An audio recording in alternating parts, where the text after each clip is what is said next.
Thank you very much. Good morning to you. Happy Sunday. Happy Sunday. My name is actually Annkio Briggs, and it's not Mrs., it is Miss. Miss Annkio Briggs, thank you so much. Let's just get started, shall we? What do you make of let's start with the walkout by Rivers women during the empowerment program. Was it justified? Did they have a right to walk away? Oh yes, everybody has a right. Everybody has a right to walk away from a situation that they are definitely not comfortable with. But one thing we must continue to make very clear and plain and truthful to ourselves and to the rest of Nigerians to understand is that we are in a very precarious situation in River State. And I've been saying that people are angry. It's not just women, men, and women, and youths, and elders are angry. The position we find ourselves in, where we know that someone in the person of IBAS has been imposed on us under very false narratives to Mr. President. Putting that fact on one side, what happened on Friday was that women were told, women in politics, women on the fringes of politics, civil servants, workers, market women, were told by the system from the First Lady of Nigeria's office that she was going to come, or rather she would maybe send someone to represent her. We're getting to find out that on the other hand, the person who should represent her in any state is the First Lady of that state. Now, if the First Lady of that state, in this instance, Mrs. Valerie Fobra, decides to appoint another person, that's a different thing. And if Mrs. Remi Tinubu herself, the First Lady, a Niger Delta daughter, I might add, and therefore, in my view, and in the view of other women of River State, a daughter of River State as well, she is the third lady from the Niger Delta region that has ended up as First Lady, and it's a thing of pride. Now, having her come into River State to push her empowerment program is something that we have looked forward to and should be done in River State. Now, there is a confusion that the message was not delivered correctly, particularly to the group that I also belong to, which is called Rivers Women Unite for Sin. Now, this is a group that has been on ground for over 1 year, since 2023 to be precise, for praying for River State and praying for the governor of River State for his success and development of the state. Now, if you notice, these women were wearing a T-shirt with the faces of the First Lady of Nigeria, the First Lady of River State on them, and headscarf on them with the First Lady's name on. Now, you cannot say, and banners, so it is wrong, and again, misinformation, just as the one that led to the declaration of state of emergency in River State, which is to say that these women came into that program solely to disrespect their sister, who is the First Lady of Nigeria. Nothing could be furthest from the truth. She came to empower women. Why would they disrespect her? So now, the argument, in my opinion, is that first, they were misinformed. Then secondly, this is a game that is being played to put the blame on the suspended, unfortunately, the suspended governor of River State, whom we actually voted for. Right. And then we have someone who is disrespecting Rivers women, IBAS.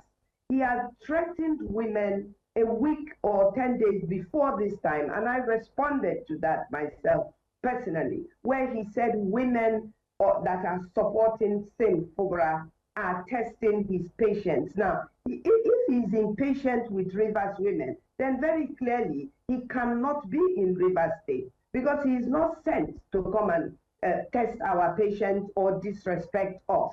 Now, bringing his wife to address the women of Rivers State is where the crux of the matter is. It has nothing to do with the First Lady of Nigeria. Yes, the First Lady of Nigeria was supposed to be there. Now, she was not there.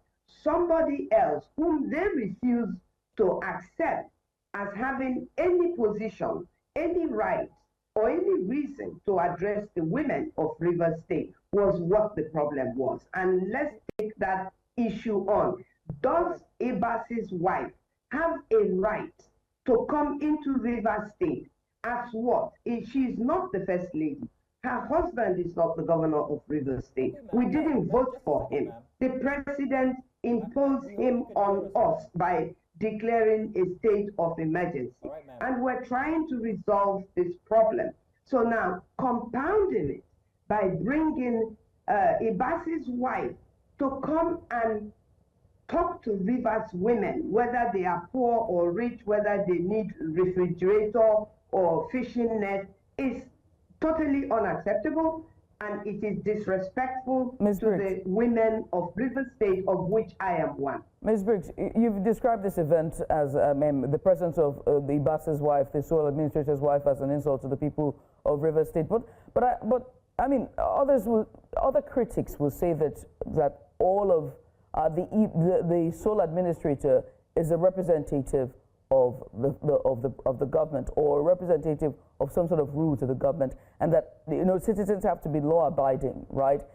Because of the emergency rule that has been installed in the state, and so citizens have to be law-abiding and align with what's the structure of the state. If they're sitting there and the wife of the sole administrator is representing the First Lady, critics will say that's really nothing. It could be anybody that's representing the First Lady. It could be any person. She might pick anyone. Is this what? Can we separate this person and just keep them as the sole administrator, and just keep them as a representative of the First Lady, not as a sole administrator's wife, but the representative of the First Lady?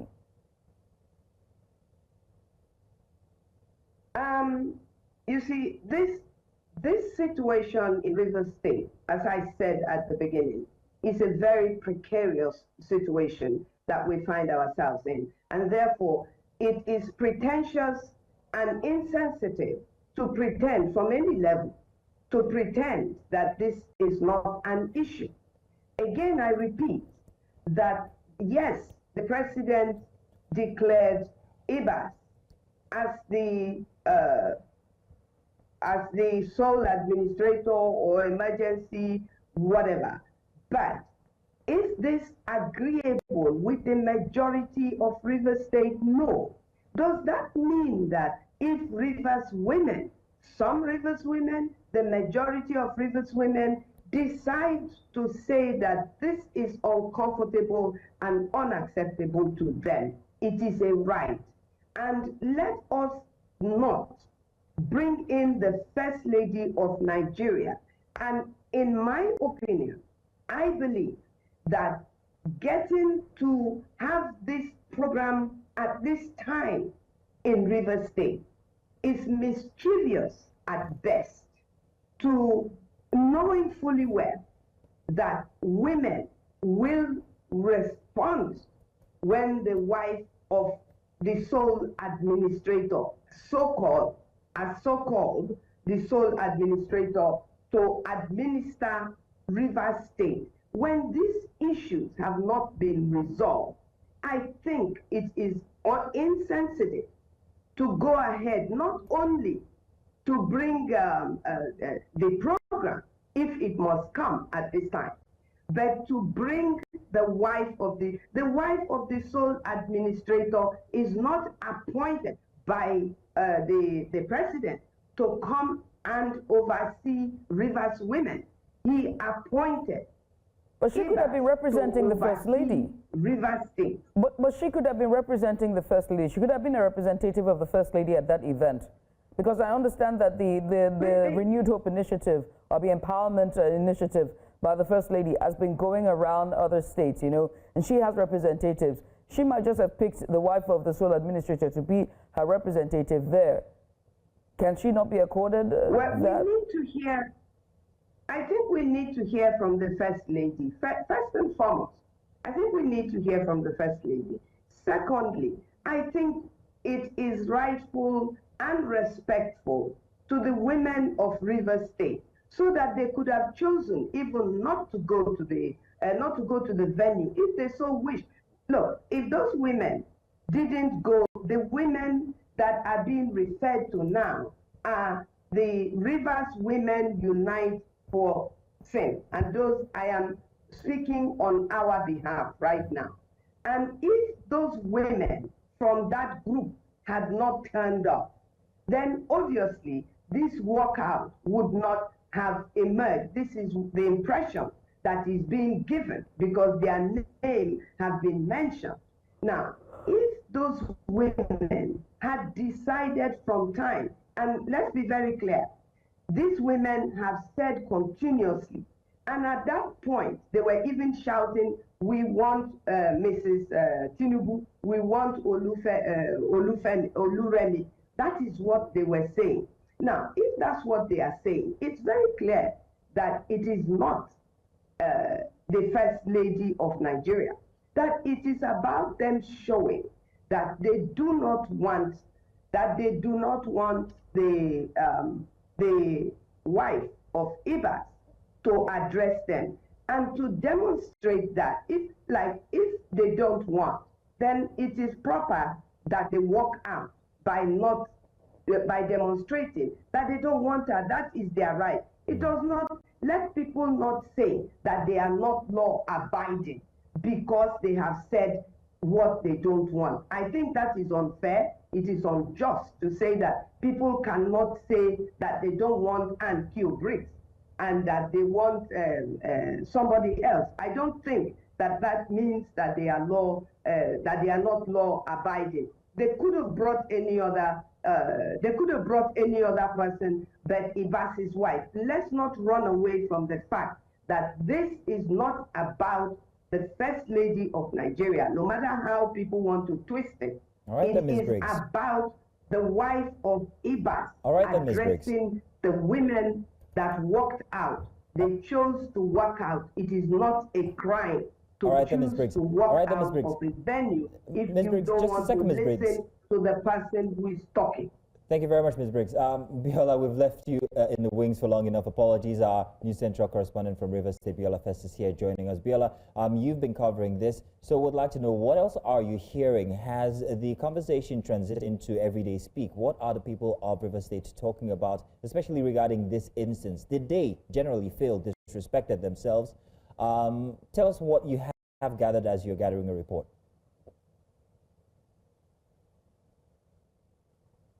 I think we might have lost Biola just there while we were trying to get her own response to it. Hopefully she'll join us back and we'll be able to ask her that. Ms. Briggs, now has this transited from the ladies inside of this group to the outside conversations?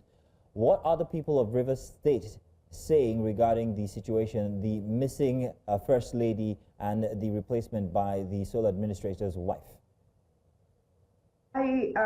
To be very honest with you, and I mean, I do speak and work with the truth. I don't twist anything. I have no reason to twist anything. As a matter of fact, my credibility depends on telling the truth.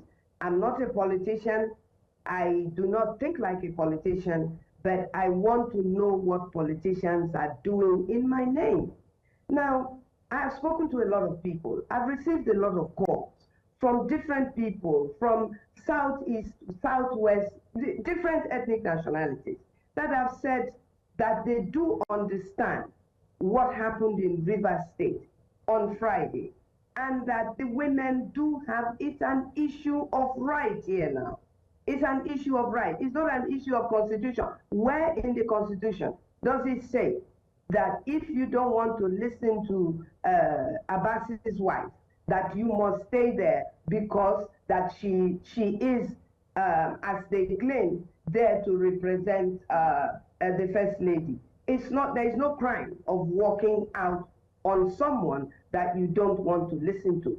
I mean, I would not, I would feel uncomfortable if people walked out where I am speaking, and because I am a public speaker. But quite honestly, I will understand, because nobody is forced. There is no force to stay and listen to someone that you think should not be addressing you, and that remains the problem. Now, Ms. Briggs, let's talk about the broader implication here when it comes to female voices and representation. How do you think this is being handled, whether on a federal level or on a state level? Well, again, in the beginning, I said that the First Lady has a right. If she is not going to attend a program, anybody has a right. Sometimes I send people to represent me when I cannot make myself available on any program, which I rarely do. And everybody does that. The president does that. He went to Sir Adebanjo's tribute night. He was not there personally. He was represented. It is good to represent, to send someone to represent you. But you have to be sensitive. It's the issue of not being sensitive. River State right now is in a very very uneasy, if you like, quietness, or a very uneasy peace, as people see it. Some people even see it as weakness. It is not weakness. The people of River State, majority of the people of River State, some of us who are disagreeable with what has happened to us, are containing not just ourselves, but other people, to make sure that the rule of law is obeyed. And so the issue of representation should be made very clear. Look, if, for instance, I want to attend the program and I am informed that the person who is going to give the address is not the person who is eventually going to be there, I will choose. If I don't want to listen to the other person, I will choose not to go. All right, and that is that. No matter how we want to look at it or color it or discolor it, the fact remains: these women did not disrespect the First Lady of Nigeria. They wanted her to come. They turned up in their hundreds. They were there. They were wearing her T-shirt. It was at the moment where Ms. Annkio Briggs, wife was called. Before we run out of time, we have our correspondent back with us. We would like her to give us a take on what she has gathered so far. Festus, please go ahead. Sure. So the empowerment initiative for women has been going on in Rivers State for a while now. They've had a series of it.